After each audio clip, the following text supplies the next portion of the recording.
ำงานหมดปีเสียทีแต่มีตังค์เก็บน้อยตอนค่อยมาเฮ็ดเวียกเฮ็ดงานอยู่เมืองไทยใหม่ๆนี่โอ้ยหาวขนาดพี่น้องเอ้ย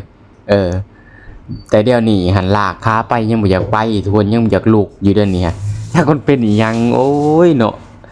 ทุกคนก็เป็นคือกันอยู่ว่ากับข่อยเนาะตอนแรกๆได้ข่าวว่าสิมาไทยนี่ก็ดีใจเจินเจินเอือกเนาะบัดคุมื้อนี่โอ้เงียบง้อยเลยทุกคนเอ้ยมันเมื่อยบ่อาการเนาะมันหลาบเลยบ้างทุกคนก็สิเป็นคือกันอยู่บ่เนาะหรือว่ามีแต่ข่อยนี่แหละเป็นโอ้เนาะทุกคนเลยโอ้ตอนเป็นวัยรุ่นตอนเป็นทันเอาลูกเอาเมียก็ม่วนอยู่คือเขินอยู่เนาะบัดเจ้ามีครอบครัวแล้วติเจ้าคิดไปทางใหม่เด้อทุกคนมีแต่อยากได้อยากดีเนาะมีแต่อยากหังอยากมีหาได้ซำนี้ก็ยังบ่พอใจทุกคนต้องดินต้องแลนใส่เนาะเวียกงานซำใดก็ให้แม่นว่าเฮ็ดแม่นสู้ทุกคนหลายคนก็สิเป็นคือกันอยู่บ่เนาะหรือว่ามีแต่ข่อยนี่แหละเป็นหรือว่ามีแต่ข่อยแต่ดินร่นอย่างเดียวเนาะคือข่อยนี่เนาะมีครอบมีครัวแหละมันเปลี่ยนแปลงไปเลยทุกคนมันบ่คือเก่าเลยเนาะ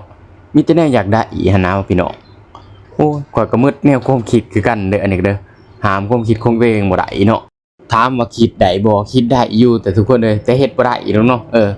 ไปก็คือกันละเบิ่งคักแหละเนาะบ่มีแต่ข่อยดอกข่อยว่าได้